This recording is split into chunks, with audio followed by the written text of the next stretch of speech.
Honorable Shri Dharmendra Pradhan ji.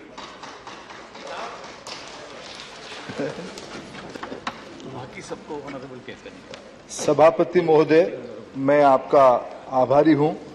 आपने आज इस सदन के सामने जो एक महत्वपूर्ण मसला हम सभी लोग प्रजातंत्र में चर्चा, आलोचना और क्रिटिसिज्म इज इनएविटेबल होना स्वाभाविक भी है। शायद यही हमारी शर्त रही है प्रजातंत्र की सदियों से।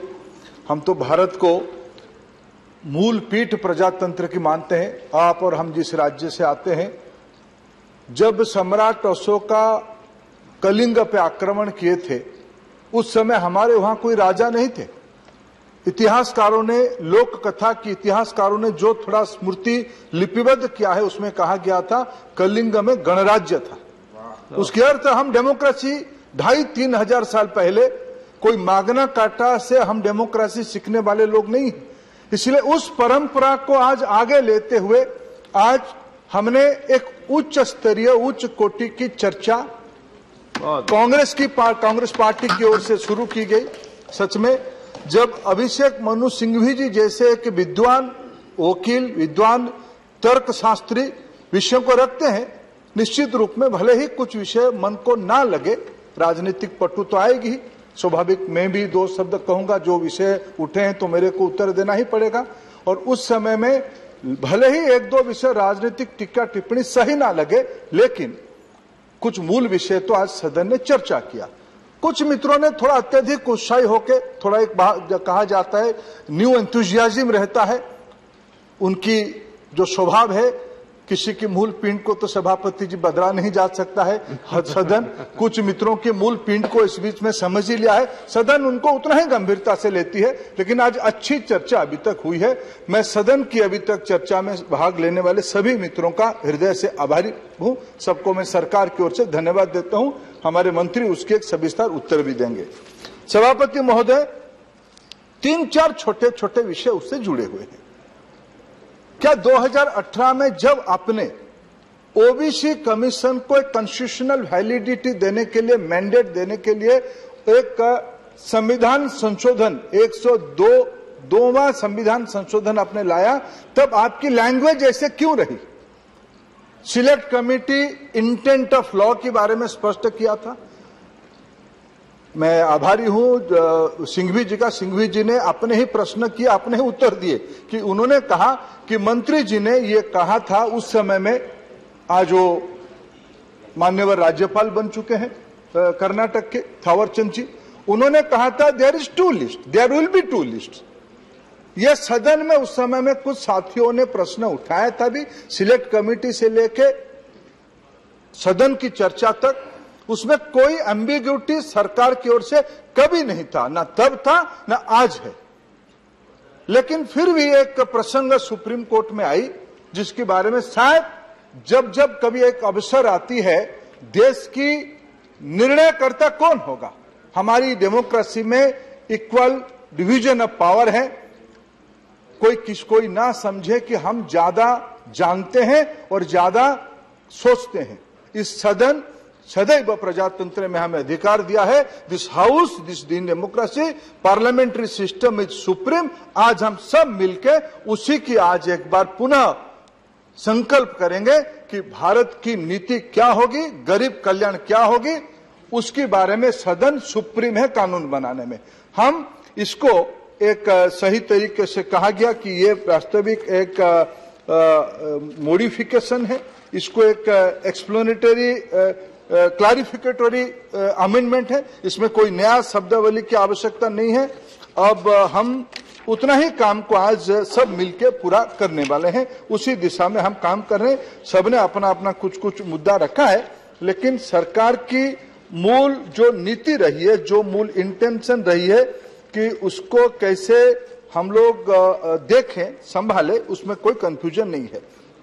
मेरे पूर्ववर्ती वक्ताओं ने कौन उसके लिए जिम्मेवार है, उसकी बैकग्राउंड क्या है।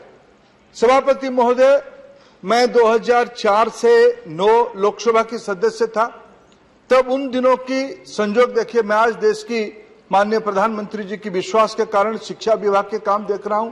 तब इस देश के एक बहुत बड़े नेता स्वर्गीय अर्जुन सिंह जी शिक्षा विभाग के काम देखते थे। तब हम एक युवा सांसद करके लोकसभा में थे।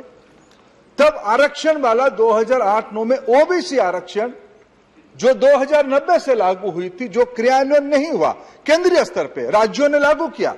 एक आधा राज्य, सिंघवी जी ने वही ठीक कहा कि कई राज्यों ने तो 50% के ऊपर उसको ले चुके हैं। कुछ हिस्टोरिकली, अभी थंबी दुराई जी और शिवाजी कह रहे थे, हमारी राज्य आप और मेरे राज्य भी उस पुरानी विरासत की उड़ीसा मद्रास प्रेसिडेंसी का कुछ हिस्सा था, इसीलिए उसमें भी उसकी कुछ हमारी परंपरा हमारे राज्य में भी बना है। राज्यों ने तो आरक्षण दिया ही था, लेकिन केंद्रीय आरक्षण, केंद्रीय सूची यद्यपि मंडल कमीशन लागू होने के बाद बना, लेकिन लागू नहीं हुआ था। 2007, 8, 9 उन दिनों में लागू हुआ, लेकिन सभापति महोदय उसको सही मायने में क्रियान्वयन अगर होती, सही मायने में मंडल कमीशन ने जो रिपोर्ट, काका कालेलकर कमीशन, अब ये कहे कई लोग उसको मैं राजनीतिक पट्टू नहीं देना चाहता हूं। सुशील जी ने हमारी ओर से इस विषय को कहा है। कालेलकर कमेटी जी ने कौन बैठाया था? 80 में रिपोर्ट आने के बाद उसको 90 तक इंतजार क्यों करना पड़ा? 2008 को क्यों इंतजार करना पड़ा? ये सारा एक इतिहास में, आगे भविष्य में कोई इतिहास के विद्यार्थी रिसर्च करेगा तो दूध का दूध, पानी का पानी, ब्लैक एंड व्हाइट क्लियर है, उसमें से कोई किसी को कंफ्यूजन नहीं होगा। लेकिन हमारी सरकार की एक पृष्ठभूमि है सभापति महोदय, हम वे लोग हैं जिनकी समझ कैसे होनी चाहिए, समाज कैसे होनी चाहिए, समाज की व्यवस्था कैसे होनी चाहिए। हमारी आज की कोई अचानक नी जर्क रिएक्शन, फलाना आ गया, एक्स आ गया, वाई आ गया, हम ऐसे सोचने वाले लोग नहीं है। प्रधानमंत्री नरेंद्र मोदी जी आज कुछ निर्णय करते हैं तो उसमें एक सदियों से जो कुछ विचार इस देश में है, सबकी समान अधिकार है, इसलिए हमारी सरकार की नीति रही है सबका साथ, सबका विकास, सबका विश्वास। सबका, जिसकी जो अधिकार है, जिसकी जितना भागीदारी है, जिसकी जितना संख्या है। अमूमन कुछ लीगल इशू हमको मिले हैं, रातों रात हम उसको चेंज नहीं कर सकते हैं। उस विषय को हमको ध्यान में रखते हुए अगर हम कुछ काम आगे बढ़ते हैं तो हमारी इंटेंशन के ऊपर किसी को शक नहीं होनी चाहिए। मैं 2-3 उदाहरण देना चाहूंगा। मैं जब शिक्षा विभाग, मैं बहुत पुरानी बात को नहीं जाऊंगा, लीगल इशू तो है ही, उसको ठीक कैसे करें, आगे कैसे बढ़े। सुप्रीम कोर्ट ने एक अनावश्यक हमारी अथॉरिटी पे इंक्रोच किया था। आज सब हम मिलके, उस समय में आप भी थे सदन में, बहन हमारी डॉक्टर पाटिल जो हमारी महाराष्ट्र की सदस्य है, थोड़ा कटु, स्वाभाविक है, हम राजनीतिक प्रतिद्वंदी है, हमारी इंटेंशन पे उनको चैलेंज, उनको संदेह आया। इंटेंशन पे कोई संदेह करने की आवश्यकता नहीं है, हम क्लियर है। जब मैं शिक्षा विभाग संभाल रहा था डीएमके की, Shivaji, some friends from DMK came to see me. They raised an important question in front of me. Why in higher education institutions, Shivaji, I am addressing you. Through President, I am addressing you. It's an issue of your party. Some senior member of your party from Lok Sabha came to see me and they raised a pertinent question. Why in IITs, in central universities, why there is no reservation for SC, ST and OBCs? It was a news for me. I was not handling this department since long, but somehow I missed that. It's a news for me. When I get into the topic, मैंने जब उसको inquiry किया, जब उसकी जानकारी ली, it's a surprise for me. Till 1819, the provision was there will be a reservation, but at entry level, at one level, the assistant professor post, and the desired candidate will not be available the next year, the quota will be lapsed. 2018-19, who rectified that? Honorable Prime Minister Narendra Modi took a bold step and rectified that. There will be no lapse of quota. आगे चल के कोई Kota lapse नहीं करेगा. OBC की तो reservation के विषय ही नहीं था, हमने शुरू किया. अभी एनईटी के बारे में Shivaji, you mentioned about due to court's direction, due to Honorable Chief Minister, Tamil Nadu's pressure, we compelled to implement OBC reservation in central pool. Shivaji, you are a very senior member, you are a learned member. I respect your view. In a democracy, I have to concede this much. I respect your view, but this is not fact. Tamil Nadu and your party has gone to High Court in a different plate. You are asking 69% quota, not 27% quota. You have welcomed that. I am thankful to your Chief Minister. He has welcomed that, though your party has submitted in front of Chennai High Court. We need 69% quota, but when we took decision, when Prime Minister Modi took decision, the quota will be 27% henceforth. Who prevented from 86? Please. I am not yielding you, my dear friend. I am not yielding you. Please be at this much. This is a democracy. We have to respect each other. I am respecting your Chief Minister's welcoming approach. Please listen. सभापति महोदय, ये जो central pool की practice decades old है, central government supreme court की direction से राज्यों की मेडिकल कॉलेज से पूल करके सेंट्रल कोटा बनाना यह पुरानी परंपरा है। उसको अभी तक ओबीसी रिजर्वेशन देने में कौन जिम्मेवार थे? इसलिए please, in a democracy we have to criticise each other, but you have to appreciate each other's point of view. I am welcoming or appreciating the stand taken by Honorable Chief Minister Tamil Nadu. You must that much of magnanimity to realize the fact. Prime Minister Modi is the lead person who has initiated this decision, who has implemented this historic decision. We all are committed. We have to implement social justice. There are other two issues. And who implemented, my previous speaker or elaborately quoted, Jawaharlal Navodaya Vidyalaya में, central school में किसने reservation OBC की लोगों के लिए implement किया? आप सभी लोग रहे, सदन के सारे सदस्य, शरद राव जैसे वरिष्ठ सदस्य राज्य चलाए, केंद्र में प्रमुख भूमिका में रहे। अभी हमारे राम गोपाल जी नहीं है, उनकी इशारे तो दिल्ली की सरकार चलती थी। मैं आभारी हूं, मेरे भाषण को आदरणीय देवेगौड़ा साहब सुन रहे हैं, देश की प्रधानमंत्री रहे। किसने मना किया था आपको सेंट्रल स्कूल में ओबीसी विद्यार्थियों को रिजर्वेशन देने के लिए? संजय भाई, आपको मना तो कोई नहीं किया था, आप तो बड़े ताकतवर व्यक्ति हो। किसने क्यों नहीं मना किया? हमने इंप्लीमेंट किया। हम उसको कोई ढिंडोरा नहीं पीटते, ये सत्य है, ये फैक्ट है। इसको हमको सबको आज मिलकर स्वीकार करना पड़ेगा। मैं एक विषय उल्लेख करना चाहता हूं। संजोग से मैंने प्रधानमंत्री की विश्वास से पिछले दिनों से पेट्रोलियम विभाग संभाल रहा था। आज राम गोपाल जी भी नहीं है। राम गोपाल जी की तो एक विचित्र प्रकार की राजनीति है, डर पैदा करो राज करो, डर पैदा करो राज करो। और काहे का कौन सी यादवों को, कौन सी गुज्जरों को, कौन सी कुर्मियों को मैं कुर्मी हूं? कौन सी लोगों को हमने रिजर्वेशन तोड़ देना? हम तो देने वाले लोग हैं, हम तो जोड़ने वाले लोग हैं। आप जो गलती किया था उसको हम जोड़ने वाले लोग हैं। आपने क्या किया था? और आप और एक सेक्टर के साथ जुड़े हो। राम गोपाल जी प्रोफेसर साहब, कैसे जुड़े हो मैं नहीं कहूंगा, लेकिन आप जुड़े हुए हो। मैं पेट्रोलियम विभाग के कामकाज संभाल रहा था। अभी तक इस सदन को मालूम होगा, जो पेट्रोल पंप और एलपीजी डिस्ट्रीब्यूटर से मिलती थी या पेट्रोल पंप मिलती थी, उसमें से संवैधानिक अधिकार के नाते एससी एसटी रिजर्वेशन था। ऐसे ही अधिकार ओबीसी रिजर्वेशन के लिए भी था। आपको किसी ने मना किया था? आप तो 10 साल, 4 से 14 आपकी शासन था, किसी ने उसको लगाने के लिए कोई आपको आपत्ति किया था? राजमणि पटेल साहब, आप तो सामाजिक न्याय के बहुत बड़े प्रवक्ता हो, और आपकी नेता लोग तो मध्य प्रदेश से आके यहां से दिल्ली की बड़े बड़े नेताओं की रिमोट चलाते थे। आप क्यों नहीं रिमोट दबा दिए? क्यों पिछड़े लोग? मैं राजमणि जी आपका सुन रहा था, मैं कुछ नहीं, अरे भाई हम एक ही राज्य से आते हैं, थोड़ा तो प्रजातंत्र में टीका टिप्पणी को सुन लो।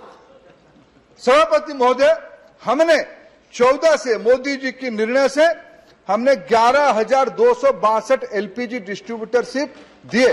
उसमें से एससी एसटी का तो जो अधिकार है मैंने दिया, तो हमने उसको दिया ही। 2852 ओबीसी नौजवानों को रोजगारी के लिए हमने एलपीजी डिस्ट्रीब्यूटरशिप दिया। ऐसे ही पेट्रोल पंप तो एक बड़ा मैं धन्यवाद हूं राम प्रोफेसर साहब आगे मेरे को निश्चित रूप में आशीर्वाद करेंगे इस तथ्य को सुन के, वो जानते हैं, वो बताएंगे नहीं सदन में, लेकिन वो मेरे को आशीर्वाद करते रहे और भी करेंगे। हमने ओबीसी कैटेगरी में कुल मिलाकर पिछले 7 साल में हमने 28,558 पेट्रोल पंप दिए, उसमें 7,888 पेट्रोल पंप हमने ओबीसी नौजवानों को दिया। किसी ने कहा नहीं था, यही हमारी हम किसी ने कहा कि तो कहने वाले लोग हैं, पर ये कहने वाले लोग नहीं है। नरेंद्र मोदी जो कहते हैं वो करते हैं, ऐसा ही मेरा नेता है। ये इसलिए कोई इंटेंशन की जो विषय है मैं उसको एलाबोरेट नहीं करूंगा, इंटेंशन के बारे में कोई संदेह की आवश्यकता नहीं है। ठीक है, राजनीतिक टीका टिप्पणी आप करना है, नहीं तो फिर आप छपोगे कैसे, आपकी नाम चर्चा में कैसे होगा। आप जिनके मन में प्रोफेसर साहब डर पैदा कराना चाहते हो, और फिर चुनाव भी आ रहा है यूपी में, उतना तो वाजिब है, मैं आपको सम्मान करता हूं। बाकी 2 विषय आपने उठाया, सबने उठाया कि 50% की कैपिंग क्या है, क्यों।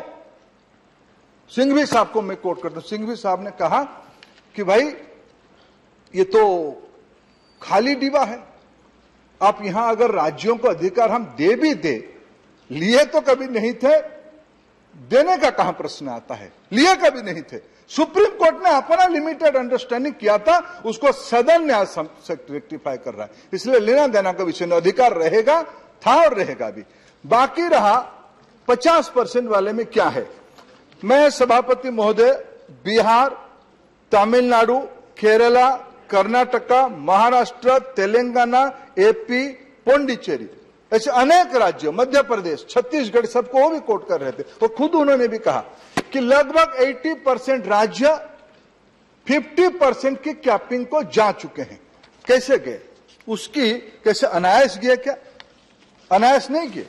अभी इंदिरा साहनी, अमर पटनायक जी हमारे बड़े विद्वान मित्र, उन्होंने इंदिरा साहनी की और उड़ीसा के बारे में उन्होंने कहा कि हम तो देते।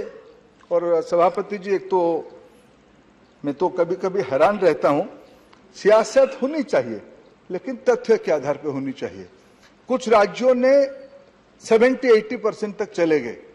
अभी मेरे बड़े भाई आदरणीय प्रसन्न आचार्य जी 90 दशक में जब मंडल कमीशन लागू होता था, वो राज्य के बड़े प्रभावशाली मंत्री थे, कैबिनेट में थे। बिजू बाबू, हमारे स्वर्गीय बिजू बाबू मुख्यमंत्री थे। शायद एक ही राज्य होगा, हम सब विद्यार्थी थे, एक ही राज्य होगा जो सुप्रीम कोर्ट आया था मंडल कमीशन लागू ना किया जाए, और प्रसन्न भाई उस कैबिनेट के सदस्य थे। और उनकी पार्टी के अभी नए नए सदस्य राजनीति में नहीं थे, अधिकारी थे, बड़े ओहदे में थे, जानकार व्यक्ति अमर बाबू, वो कह रहे थे कि हम तो देने के लिए तैयार है, आप हमारी हाथ बांधे हो, 50% के ऊपर कैसे जाएं, और लिस्ट कहां है। शरद राव यहां बैठे हैं, लिस्ट उन्हीं के समय में बनने की तय हुई थी। सोशियो इकोनॉमिक कास्ट सर्वे सेंसस बनी थी, लेकिन 4 से 14 के अंदर नहीं बनी, 11 में एक आई, उन्होंने उसको इंप्लीमेंट, जयराम जी ग्रामीण विकास के मंत्री भी रहे, उसको हमने लागू किया। जैसे जैसे भी बना, मैं तो बड़े अभिमान के साथ कहता हूं, प्रधानमंत्री आवास योजना में करोड़ों की घर हम उस लिस्ट में सीमा थी, उस लिस्ट में जाति वाला विषय में कई प्रकार की विसंगतियां थी, लेकिन हमने यूज किया उसको। हम ऐसे लोग नहीं है कि आपने अच्छा नहीं किया तो उसको हम लागू नहीं करेंगे। मैंने पेट्रोलियम विभाग के काम संभाला, कल माननीय प्रधानमंत्री जी, पुरी जी, कल को मैं बधाई देता हूं, सदन की ओर से पुरी जी को बधाई देता हूं, कल उन्होंने 1 करोड़ नया एलपीजी कनेक्शन देने की फैसला किया। उसकी पहले हमने 8 करोड़ दिया, एससीसी लिस्ट के आधार पे दिया, एससीसी लिस्ट के आधार पे दिया। इसलिए देश में कास्ट सेंसस ये ऐसे इवोल्यूशनरी प्रोसेस है, कास्ट सेंसस नहीं होने से नहीं होगा ऐसा नहीं है। अनेक राज्यों ने उसको आधार माना है। अभी शिवाजी और थंबी दुराई जी ने जस्टिस पार्टी की इतिहास बताते हुए मद्रास प्रोविंस की प्रेसिडेंसी की रिजर्वेशन सिस्टम को कोट कर रहे थे। सभापति महोदय, मैं पिछड़े जाति का व्यक्ति हूं, मैं आज क्रीमिलेयर हूं। हमारे बंदा राव कह रहे थे कि कहां क्रीमिलेयर, मैं क्रीमिलेयर हूं। मैं आज ओबीसी कहूं खुद को। मेरे पिताजी डॉक्टर है, लेकिन मेरे पिताजी से मैं सुना था बचपन में, उन्होंने बीसी स्कॉलरशिप से जो मंडल कमीशन में रिकमेंडेशन बाद में हुई, उसकी पहले वो पढ़े, जो कालेलकर कमीशन में संविधान सभा में चर्चा हुई थी, उसी मद्रास प्रेसिडेंसी की परंपरा से उड़ीसा में बीसी स्कॉलरशिप से मेरे पिताजी डॉक्टरी पढ़े। वो बीसी स्कॉलरशिप मिला, डॉक्टरी पढ़े, तो मैं सभापति जी आपकी अनुमति में 2 शब्द आज कह पा रहा हूं। मोदी जी के आशीर्वाद से मैं मंत्रिमंडल में हूं। लेकिन शुरुआत कहां हुई? ऐसे ही सारा विषय कालेलकर कमीशन में कहा गया था, ऐसे ही सारा विषय मंडल कमीशन में कहा गया था। इसीलिए सभापति जी, ये गैर जिम्मेवाराना होगा ये कहना, सभापति में समाप्त करता हूं, कि हमारे वहां लिस्ट नहीं है। उड़ीसा में आज भी लिस्ट है। आपको कौन मना किया था सुप्रीम कोर्ट आने में? 2014 में आपको एक दिखाना था 52% लोग उड़ीसा में पिछड़े जाति के हैं। आपकी मन में क्या है भगवान को, प्रभु महाप्रभु जगन्नाथ को मालूम होगा। आप सांकेतिक रूप में चले गए हाईकोर्ट में, कुछ लोगों को भेज दिए। तो आप ही के मंत्रिमंडल के कुछ सदस्य कहते हैं, राजा स्वाइन जैसे लोग कहते हैं कि भाई लोग निर्णय किए 27% रिजर्वेशन देने के लिए उड़ीसा में, फिर पीछे से किसी को भेज दिया हाईकोर्ट में, हाईकोर्ट ने स्ट्रक डाउन कर दिया।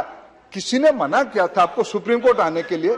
भारत, अच्छा ठीक है, मैं अगर गलत हूं तो मेरे तथ्य को निकाल देंगे सभापति जी। अगर मेरे सभापति जी मेरे तथ्य गलत होगा तो एक्सपंज किया जा सकता, गलत होगा तो।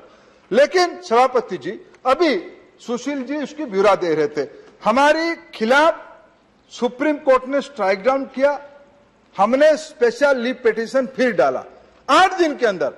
आप 14 से हाईकोर्ट में रिजेक्ट होने के बाद, स्ट्राइक डाउन होने के बाद आज 2021 माने पर आपको आश्चर्य होगा, सदन को आश्चर्य होगा, उड़ीसा एकमात्र राज्य होगा जहां एक स्टेट लिस्ट है। ऐसा नहीं कि स्टेट लिस्ट नहीं है, सारे राज्यों में स्टेट लिस्ट है, मेरे राज्य में भी स्टेट लिस्ट है। उस स्टेट लिस्ट के आधार पे आपको एक ही राज्य शायद उड़ीसा होगा शायद, जहां पिछड़े जाति की लोगों को रिजर्वेशन नहीं मिलता है।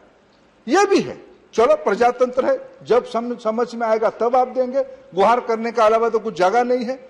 इसीलिए जो कोटा और इंदिरा साहनी ने क्या कहा, इंदिरा साहनी वेंकटचलिया की जो 9 सदस्य कॉन्स्टिट्यूशनल बेंच ने कभी मना नहीं किया है, विशेष परिस्थिति में राज्य अपना अधिकार जाहिर कर सकते हैं, राज्यों ने किया। इसलिए यह भ्रम फैलाना, केंद्र की कोर्ट में बल फेंक देना कि 50% के ऊपर आप आपके कारण नहीं जा पा रहे या लिस्ट नहीं है इसीलिए हम कर नहीं पा रहे, दोनों तथ्य की आधार पे नहीं है। सभापति महोदय, मैं सबको, आज एक बौद्धिक चर्चा हुई, सबने मिलकर कुछ एक देश की वंचित वर्गों के लिए, गरीबों के लिए, विशेष करके सामाजिक दृष्टि से पिछड़े वर्गों के लिए आज सदन एकमत है। मैं फिर आप सभी सदस्यों को धन्यवाद देता हूं। हम संकल्पबद्ध है। सभापति जी, मैं एक ही थोड़ा शायरी तो कह दूं आज आपकी अनुमति से। हमारी सरकार की फिलोसफी मैंने बताया, लेकिन मैं इरादा भी बताता हूं।